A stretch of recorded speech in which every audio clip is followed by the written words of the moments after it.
개장 전 핫한 이슈를 분석해주는 시간입니다. 투데이 분석이고요. 오늘은 리더스 인덱스 박주근 대표와 함께하겠습니다. 안녕하세요. 네, 안녕하세요.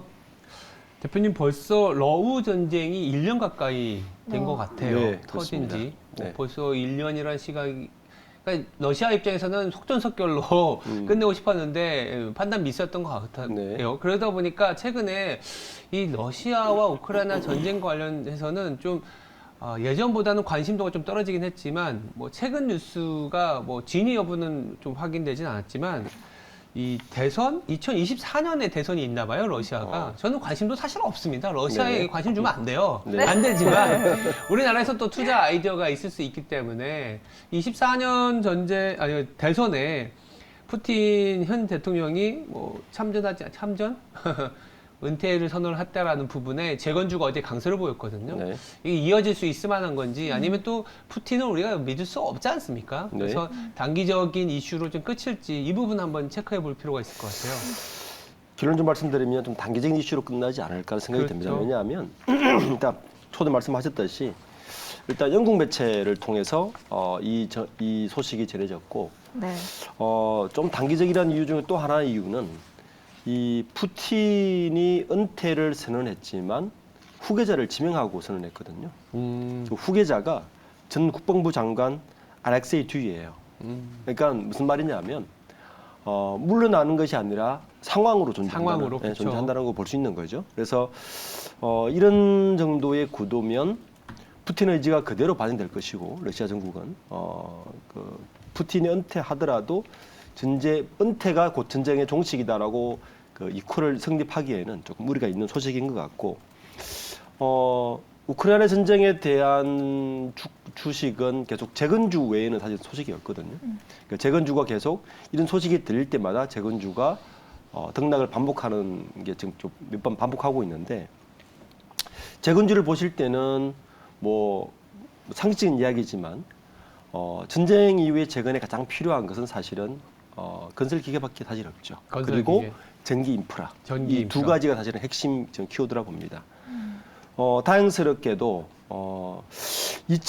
그러니까 한 10년 전인데 2003년부터 2011년까지 이라크 전쟁을 종식되고 나서 이때 건설 기계 수량을 보면 조금 점칠 수가 있거든요. 이때를 보면 2001년부터 2011년까지 연평균 이라크의 건설기계 수출량이 한 117만 달러 정도였는데 2012년부터 2015년까지 3년간은 거의 한 4, 5배가 수출이 많이 됐거든요. 건설기계주는 그렇게 보면 그 정도 수급량은 될 것이다. 그리고 전 세계에서 건설기계의 마켓쉐어가 우리나라가 꽤 높은 편입니다. 그래서 그 부분은 분명히 우크라이나 전의 재건이 만약에 사실로 진행된다면 건설 기계주는 뭐 지금도 주가가 오르락내락 하고 있겠지만 그런 주들은 여전히 좀 주목해서 볼 필요가 있고 또 하나는 전기 시설 쪽의 인프라도 굉장히 각광받을 거예요. 그쪽도 우리나라가 지금 이거는 아마 원전에 있는 전기 시설하고 비슷한 테마로 갈 겁니다. 그쪽도 주목해서 보는 것도 이 재건주가 한 번씩 오를 때마다 이런 주들은 좀 주목해서 보는 것이 좋을 것 같습니다. 통상 과거를 보면 독재자의 경우 살아있는 한 말씀해 주신 것처럼 뒤에서 영향력을 뽐내기도 하는데 그 진위 여부를 떠나서 우리는 시장을 봐야 되고 그 안에서 지금 건설기기랑 전기 인프라 이쪽을 네. 말씀을 해주셨는데 그렇다면 그 옥석 가리기를 단기적으로는 아무튼 시세가 날 수도 있는데 어떻게 저희는 투자자 입장에서 골라볼 수 있을까요? 우선 재건주에 대한 소식은 사실은 이 소식이 지금 사실로 확정되었을 때가 제일 중요한데 은퇴 소식 정도가 이것도 2024년 선거거든요. 그러니까 아직 1년 차가 남았고 그렇죠. 1년 그러면 결론적으로 말씀드리면 최소한 1년간은 전쟁이 더 갈 수도 있다는 얘기지 않습니까? 그래서 당장 재건주의 종목을 고르는 것은 조금 시차를 두고 봐야 되는 게 아닌가 싶습니다. 그래도 만약에 이 소식이 어떤 지정 사실로 가서 2024년에 은퇴를 하기 위해서 뭔가 전쟁을 마무리하는 단계가 아닌가라고 해서 이 재건주가 본격적으로 떠오른다면 그때 들어가도 늦지 않을 거다. 그래서 시차가 되게 중요하다 이렇게 생각합니다. 근데 뭐 러우 전쟁의 어떤 그 뭐 끝마침 종료로 인해서 재건주가 부각이 되는 것도 있는데 최근에 우리나라 건설 기계가 이제 중국 그 네. 영향도 좀 있는 것 같아요. 네. 비단 이제 러우 전쟁의 어떤 이벤트적인 걸로 하면은 좀 불안감이 좀 있는데 길게 좀 갈 수 있는 부분들이 중국의 리오프닝에 대한 기대가 생기면서 오히려 우리나라의 현대 건설 기계라든지 뭐 이런 건설 기계도 같이 움직이는 걸 보면은 중국이 상반기에는 리오프닝이고 하반기에는 부동산으로 잡고 있더라고요. 네, 그래서 그렇겠죠. 인민은행에서도 이런 부동산 경착륙에 대비해서 부실 채권을 처리하는 방안이라든지 이런 얘기들이 나오다 보니까 오히려 이 저희가 주제는 러우 전쟁 푸틴의 어떤 정기 은퇴로 인해서 재건주를 봐야 되는 거 아니냐라는 얘기로 좀 꺼내들었지만 이 중국발 모멘텀에도 어떻게 보면 약간은 수혜를 받는 거 아닌가 이런 생각도 들어요. 그럴 수밖에 없을 겁니다. 왜냐하면 중국이 올해 3% 성장률이었고 그렇죠. 작년에 작년에 그쵸. 3%였고 올해도 전망이 밝지는 않잖아요. 이게 아마 시진핑 정부로서는 굉장히 부담스러울 것이고 부담스럽죠.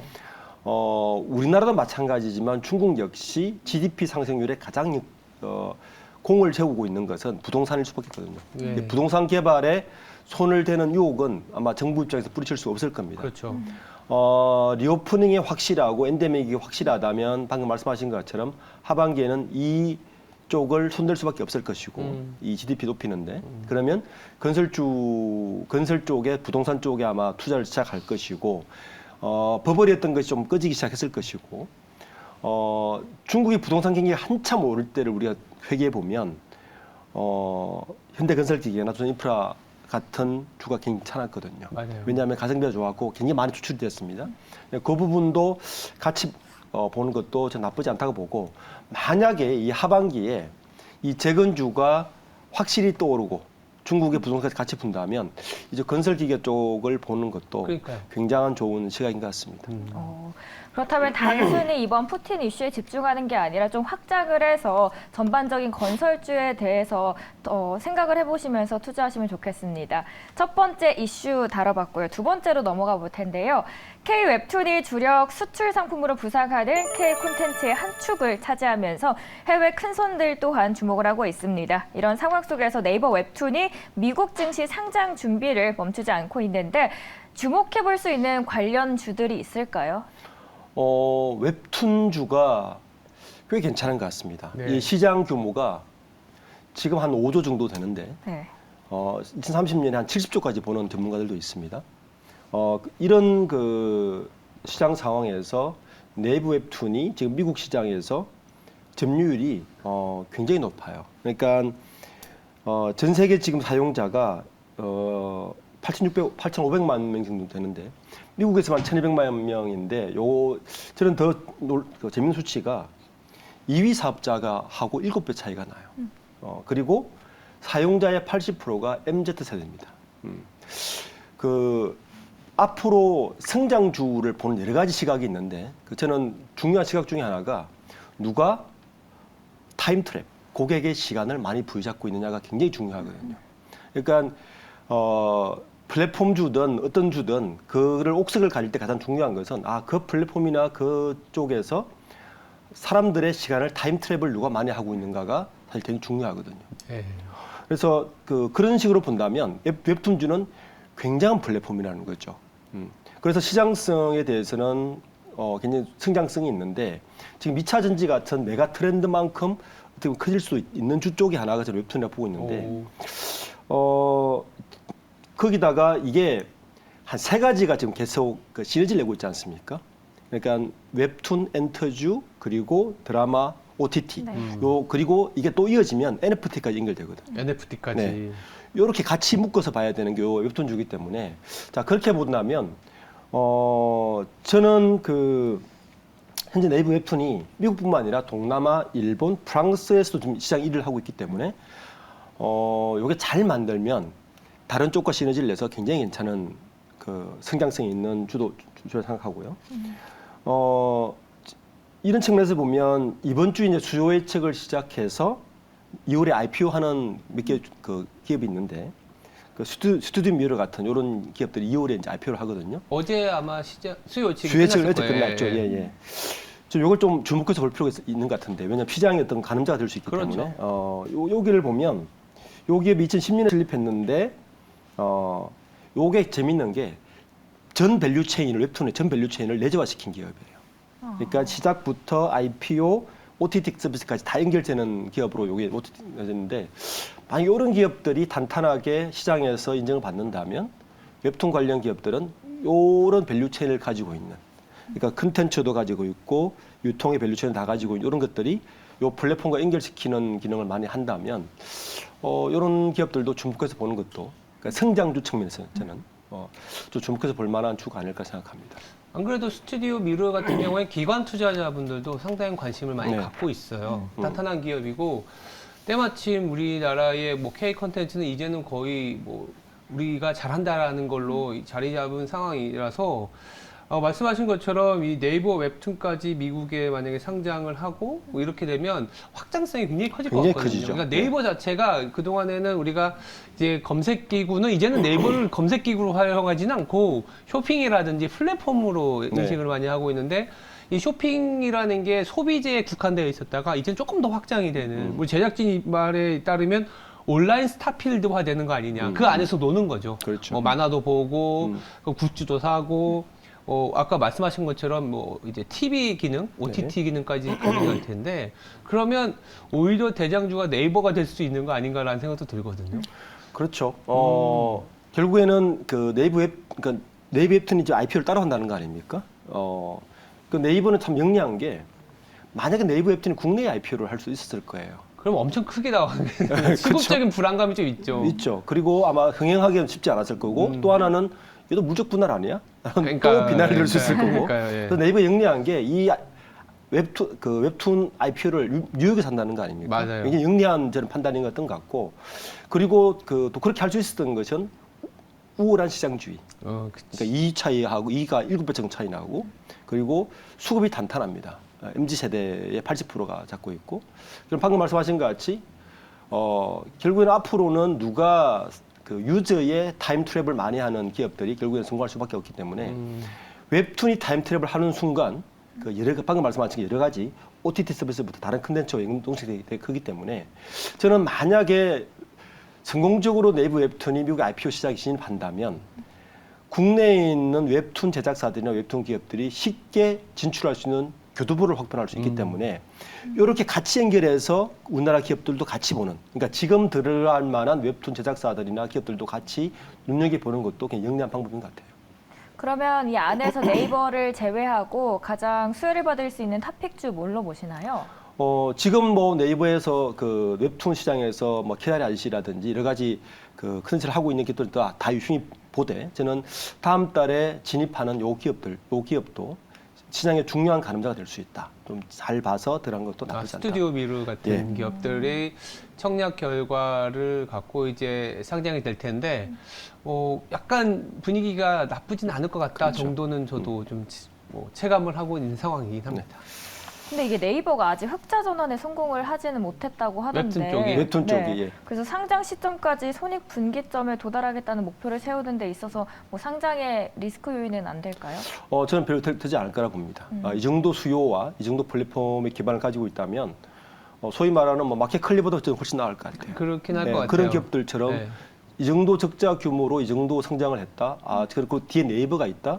그리고 네이버가 또 미국의 소비재 시장에 지금 진출하고 있거든요. 네. 여러 가지가 좀 시너지가 날 수 있는 부분이기 때문에 그런 부분도 유념해서 본다면 그렇게 이게 장인될 것 같지 않다. 저는 괜찮다고 보고 있습니다. 알겠습니다.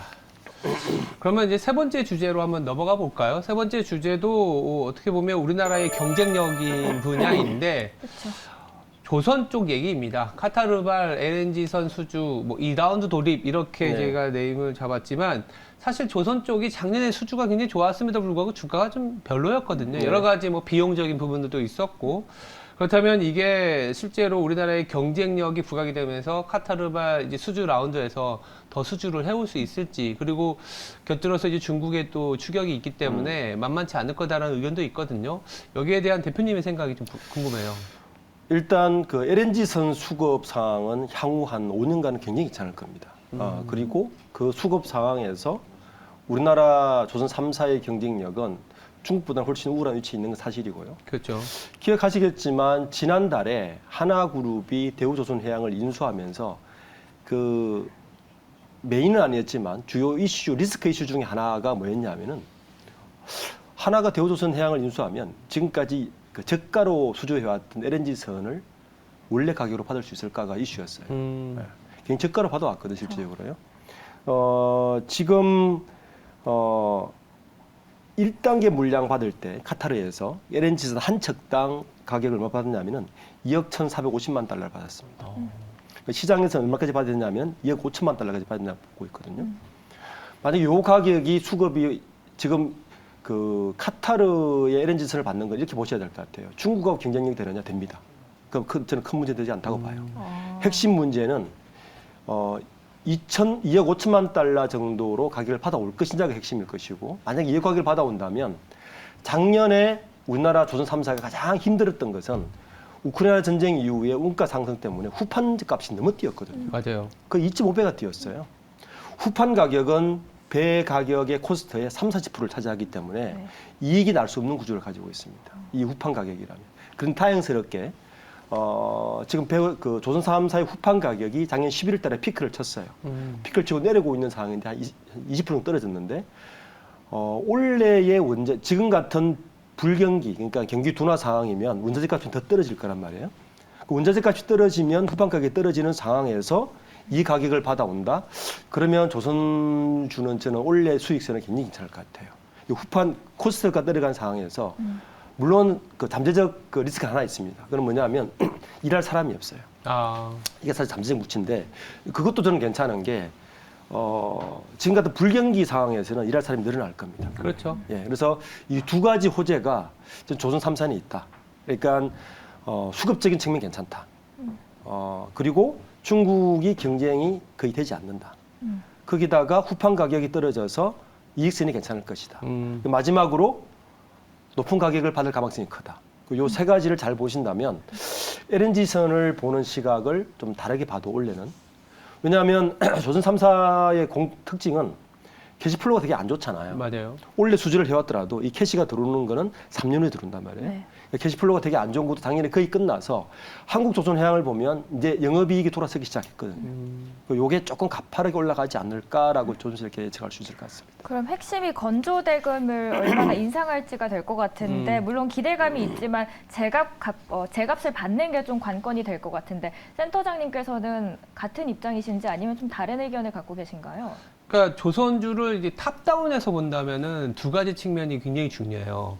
일단 아까 이제 원가 부분이 얼마나 다운이 되는지, 그리고 전체적인 경기가 작년에는 사실 이제 원가도 있었지만 경기가 하락 사이클이었기 때문에 우리가 아무래도 시크릿컬이라든지 이런 부분들이 좀 힘들었거든요. 근데 올해는 그래도 바닥을 잡아간다라는 기대가 있고 수요가 그래도 좀 살아날 수 있다라고 하면은 이 조선주에도 선반영이 될 것 같고, 두 번째는 뭐냐면 선박금융이 잘 돼야 돼요. 그러니까 선박금융 자금의 어떤 원활한 순환이 돼야 되는데 선박금융의 70~80%는 어디서 하냐면 유럽입니다. 그러니까 유럽의 경기가 바닥을 잡아줘야 돼요. 유럽의 은행주가 더 이상 하락하지 않아야 오히려 한국의 조선주가 올라갑니다. 이게 되게 좀 잘 짚으시면 될 것 같은데, 유럽의 금융이 조금은 괜찮아진다면 유럽의 선박금융이 이제 돌아갈 수 있고, 그러면 한국의 아까 말했던 자금들도 선순환의 상황을 갈 수 있는데, 어떻게 보면 작년에는 수주를 많이 받았지만 경기 하방 사이클에다 유럽의 어떤 지지부진함, 금융사들의 어떤 리스크에 대한 요인들이 부각이 돼서 좀 별로였다면, 올해 같은 경우는 뭐 경기적인 측면도 있지만 유럽이 좀 살아나고 있지 않습니까? 그래서 되려 유럽이 살아날 때 우리나라에서 뭘 봐야 되느냐? 저는 조선주 봐야 된다. 그렇게도 말씀드리고 있습니다. 두 분 다 조선주를 좋게 긍정적으로 바라보고 계신데 네. 카타르 에너지가 LNG 운반선을 발주할 선주사를 선정하는 작업이 아무래도 3월부터 시작하는 걸로 알고 있는데, 그렇다면 지금부터 기대감 관련 주들을 매수를 해도 좋을까요? 근데 지금 아마 카타르 2단계 수주는 이미 시장에 많이 선반영됐다고 저는 봐요. 요 소식이 그 앞선 소식은 아니고 이미 1차 물량 들어올 때부터 2차 반영까지 굉장히 많이 반영되어 있어서 저는 원자재 값 흐름을 좀 보고 이따가 들어가도 나쁘지 않다. 네. 조선주 어느 정도 선반영됐고 이미 수주 물량 자체도 굉장히 많이 반영됐어요. 중요한 건 3월 달에 수주를 전 해올 거로 보는데 가격을 어느 정도 해올 것이냐. 이게 아마 굉장히 중요한 키포인트다. 그걸 보고 들어가는 것도 굉장히 현명한 방법이라고 생각합니다. 2월에 아마 실적들이 나올 겁니다. 2월에 네. 실적이 나오고 나서 아까 말씀하신 것처럼 2월에 뭐 진입을 하던가 아니면 네. 3월에 수주를 보면서 가는 것도 뭐 크게 나쁘진 않은 전략이다라는 생각도 드네요. 그러면 꼭 지금 들어가지는 않더라도 앞으로 가격이 어떻게 매겨지는지에 따라서 그리고 실적에 따라서 보고 참고를 하시면 좋을 것 같습니다. 지금까지 투데이 분석 시간이었고요. 리더스 인덱스 박주근 대표와 함께했습니다. 오늘 말씀 감사합니다. 네, 감사합니다. 고맙습니다.